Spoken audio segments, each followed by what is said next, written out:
Good morning. Hand today is going to be pocket queens. We are a 5NL game. We are a 7-handed. Under the gun, open raise, queens. I should probably fix that. I don't know. Still under the gun. No.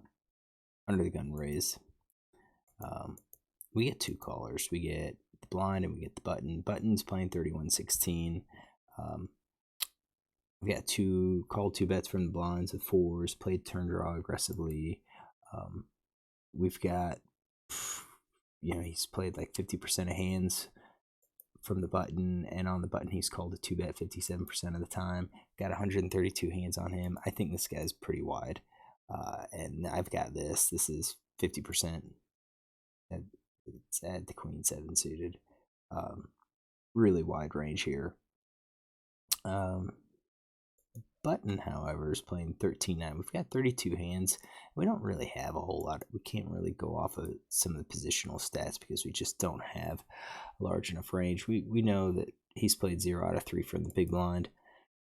And from the big blind, he's got 0 out of 2 calling a 2-bet. So for him to call, I think he's going to be much tighter. I'm giving him like pocket pairs. I'm giving him suited aces, some suited connectors, and that's about it. This is about 12% of the range. Again, pretty tight for this player. But that's going to be their ranges. So the flop comes down, king 7-4. We have, when we think about who's going to hit, I think this guy is going to hit the most with kings. I think this guy is going to probably miss or have some sort of under pair. Definitely have possibility to have trips.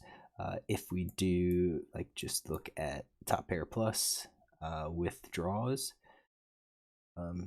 with the straight flush draw, well, we see no flush draw here, but we've got, basically 15% is 15% hit for this guy, and this other one, he's gonna hit a little bit harder. I think a loose player is probably also gonna call a gut shot, so we're looking at top pair plus with gut shot and open ender. He's hitting 21% of the time for his range, and you could see that this guy's range is actually much narrower. Only had 141 combos versus 595. That's after we account for the flop, I believe. Yep. After we remove the cards on the flop. So what's our strategy moving forward? We could bet and we could have these guys fold. Perhaps I think a better, higher EV play is to check here, give up some fold equity now to try to encourage a call on a turn, and especially by hands that wouldn't have normally called. So hands like, sixes, eights, maybe nines. I think those are hands that this guy probably folds, but he's going to call if I just check behind. And I bet once on the turn, he calls on the river. We might not get that call, but at least we get that bet. I'd say kind of same thing with this guy until we know otherwise. Both of this guy's fold c-bet stats pretty high at 67%, which makes me think he's doing more of this top pair and draws.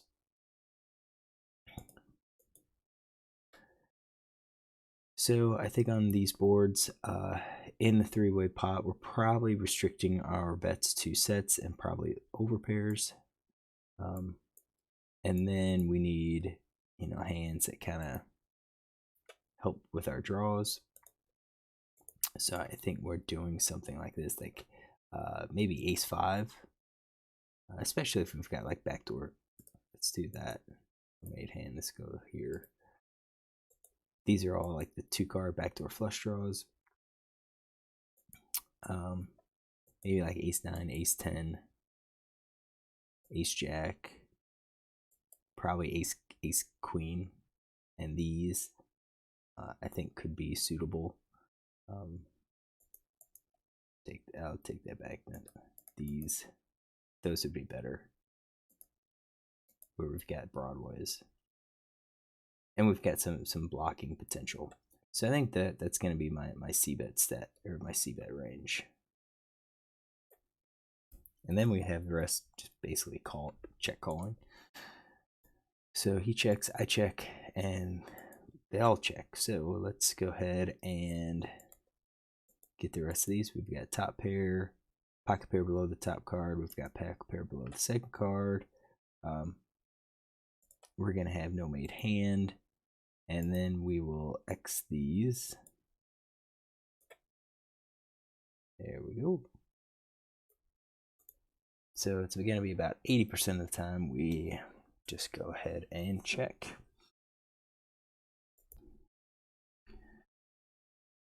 Let's see if we can narrow this guy's range. Do we think he would bet? Maybe. I'm going to actually say sets are going to be, let's say, 50%. So at least some of them come out. I'm going to say two pair are about 50%. So sometimes these guys bet, sometimes players are going to check and go for the raise at some point. So we're going to add everything else here. All right, so we've got the hand. We can't narrow this guy's range yet, just yet. In terms of king, this is actually pretty good because it makes it less likely somebody has a king. Really, that was kind of what we were guarding against. I think now that we checked, I think now this is going to be a pretty decent time to bet here. How come I still have sets in here? Oh, hold on, because I've got all of those. That's better. That's better. Yeah, we shouldn't have had sets in here. All right, so now, I mean, we do because we've got the kings and it was a top pair type hands, and I think top pair could be a check. And again, we're kind of doing the top pair. Maybe we don't have a whole top pair, but we've got some of the top pair here. Try to induce. I mean, it's a pretty dry flop here. Pretty dry flop. And we need those hands to kind of protect like the queens and jacks and tens. All right, so first guy checks. I'm going to say probably no big deal. I think he's heavily down into here. Pocket pairs below the top card. I don't think we're looking at full house for him. I mean, we could be wrong. He could check raise this and that'd be good. So now that he checked, I think now we go out and we lead our three of a kind. I think we lead our top pair. I think we've got value here. Maybe we don't bet all of them. But I think we'd start going for some value. I think we have sixes could be a valid bluff to try to buy some equity. And then our no made hand, I think now we target you know, some of these bigger hands here for bluffs. And I hate to say it, it seems like it's going to probably be almost our entire range at this point. That king is actually looking pretty good. I know this isn't right. I know GTO wouldn't say it's right. So perhaps what we do is focus our attention to queens and jacks for value, our three of a kind for some of the top pair hands. We include maybe king 10 off as a checking hand to help protect some of the other.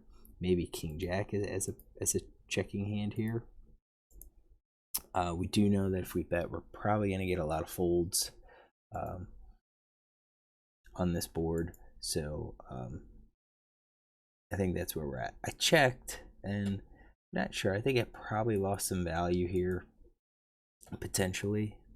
Just kind of depends on what villain has. I guess when you ask about what do you think we're calling, I think we're trying to encourage any under pairs or like a 7 or a 4 to call, because now the king's up there and it's less likely that we have our king too. So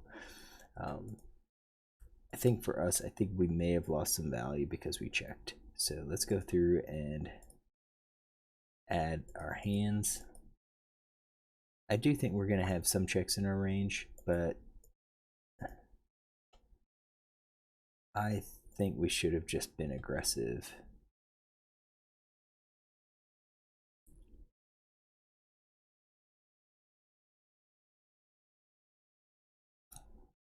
So I don't really like that turn as much. Once this guy checks, I think three of a kind's out. Well, yeah, I think three of a kind's out. I think king's gonna call. I think these full houses or three of a kinds are gonna bet. I think full houses are gonna bet. So I think we're looking at something like that for him, narrowing his range. I'm starting to feel like we're ahead. The only thing we might be concerned with is a pocket pair from this guy that just hit trips with 8s. I think if he had a 4 or 7, he's probably going to bet. And that's going to be the most likely scenario here at this point, is that he connected with trips. So maybe he's got 3 of a kind with the king. Maybe he was being tricky. But I think it's looking like this: 4, 7s, 8s, kings. Maybe he bluffs. He looks like a tight player. With our checking range, we would be calling with the full house, and we would be calling with the kings. King Jack, King 10. I don't think we're calling with these under pairs. I don't think we should. I mean, unless we know that he is capable of one of these bluffs. I did call. The other guy folds, so this guy just was one of these junky hands, no big deal. And he shows ace 2, and my queens take it, so he was capable of throwing out that bluff at the end. Do we have ace 2 in his range? Should be, yeah. Ace high, ace 2 hearts. We do have that in his range. So what we're going to have to do is take note for this player, so we can kind of have an idea of what he's doing this with. But most importantly, to record that he did fire out at that river. So if we're in this situation again, we can confidently call, knowing that he does have some bluffs in his range. So overall, I don't think I would have. I think both players probably would have folded if I did a flop C bet. Probably would have folded if I gave a turn bet. I think we got the one river bet, which was fine. Again, we could say, well, that was lost money, but in the overall scheme of things, I kind of feel like that flop check was helping us earn money, more money, by encouraging calls by weaker hands on the turn, but I didn't execute that turn bet. And I think the king was a decent card to execute that turn bet. So we could say it was 3-handed, so we should be playing a little bit more straightforward. So maybe we should have c-bet, but I think that's difficult.